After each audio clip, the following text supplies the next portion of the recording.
جیسا کہ حضرت نوح علیہ السلام سورہ نوح کے اندر یہ موجود ہے، استغفروا ربکم انہ کان غفارا یرسل السماء علیکم مدرارا ویمددکم باموال وبنین ویجعل لکم جنات ویجعل لکم انہارا۔ حضرت نوح علیہ السلام نے اپنی قوم کو کہا کہ کیا کرو، استغفار کرو، اللہ بخشنے والا ہے۔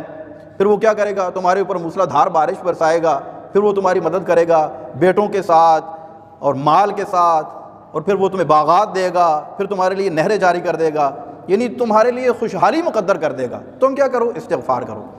اور سورۃ النصر ہے نا، اذا جاء نصر اللہ والفتح ورأیت الناس يدخلون فی دین اللہ افواجا فسبح بحمد ربک واستغفر انہ کان توابا۔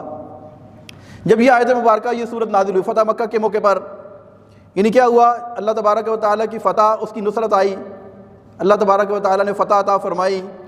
پھر فرمایا کہ اے محبوب صلی اللہ علیہ وسلم، آپ دیکھیں گے کہ لوگ فوج در فوج دین کے اندر داخل ہو رہے ہیں۔ پھر کیا کریں؟ فسبح بحمد ربک، اللہ تبارک و تعالیٰ کی حمد کرتے ہوئے اس کی پاکی بیان کرو، واستغفرہ، اور استغفار کرو، انہ کان توابا، اللہ تبارک و تعالیٰ توبہ کو قبول کرنے والا ہے۔ استغفار خود نبی پاک صلی اللہ علیہ وسلم کو حکم دیا جا رہا ہے کہ آپ استغفار کریں، جبکہ ہمارے نبی پاک صلی اللہ علیہ وسلم تو قطعی طور پر گناہوں سے بالکل پاک و صاف ہیں۔ اس کے باوجود رسول اللہ صلی اللہ علیہ وسلم سے یہ بھی ثابت ہے کہ آپ ایک ایک مجلس میں 70 مرتبہ استغفار کیا کرتے تھے، اور ایک موقع پر یہ بھی فرمایا میں دن میں 200 مرتبہ استغفار کرتا ہوں۔ تو یہ استغفار کیا چیز ہے؟ حضرت خواجہ حسن بصری رحمۃ اللہ تعالی علیہ بہت بڑے تابعی بزرگ تھے، ان کے پاس ایک شخص آ گیا اور اس نے آ کر کہا کہ بارش نہیں ہو رہی، بہت پریشان ہے، کیا کریں؟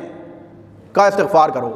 ایک اور شخص آ گیا، اس نے کہا کھیتیاں ویران ہیں، تنگ دستی بہت ہے، کام نہیں ہے، کاروبار نہیں ہے، غربت مفلسی نے ڈیرے ڈال رکھے ہیں، کیا کریں؟ کہا استغفار کرو۔ پھر ایک آیا، کہا سب کچھ ہے دنیا کا، غربت ہونے کے ساتھ ساتھ بیٹے نہیں ہیں، اولاد نہیں ہے، بے اولاد ہوں۔ آپ نے بھی دیکھا ہوگا پیسہ بہت ہوتا ہے، اولاد نہیں ہے، اللہ نہ چاہے تو نہیں ہوتی، پھر دنیا جہان کے علاج کرواتے رہے، ہوتی ہے، نہیں ہوتی تو نہیں ہوتی، یہ تو اللہ کی مرضی ہے۔ کہا بیٹے نہیں ہیں، اولاد نہیں ہے، کہا استغفار کرو۔ ایک شخص آ گیا، کہا نہریں خشک ہو گئی ہیں، کہا استغفار کرو۔ اسٹوڈنٹس بیٹھے تھے پاس، لوگ انہوں نے پوچھ لیا، کہا کہ اب جو بھی آ کے مسئلہ بیان کرتا ہے آپ نے کہا استغفار کرو، استغفار کرو۔ اب جیسے مثال کے طور پر کسی کے پیٹ میں درد ہو، ڈاکٹر کے پاس جائے، ڈاکٹر سے کہ پیناڈول کھا لو، کسی کے بی پی آئی ہے، ڈاکٹر کے پاس جائے، ڈاکٹر سے کہ پیناڈول کھا لو، کسی کے گردے خراب ہیں، ڈاکٹر کے پاس جائے، ڈاکٹر سے کہ پیناڈول کھا لو، تو عجیب لگے گا نا کہ جو بھی آتا ہے اسے کہتا ہے پیناڈول کھا لو، وہ بھی سب کو ایک ہی علاج بتا رہے ہیں کہ استغفار کرو۔ تو جواب دیا، کہنے لگے کہ تم نے قرآن نہیں پڑھا کہ اللہ تبارک و تعالیٰ نے ارشاد فرمایا استغفروا ربکم انہ کان غفارا یرسل السماء علیکم مدرارا ویمددکم باموال وبنین ویجعل لکم جنات ویجعل لکم انہارا۔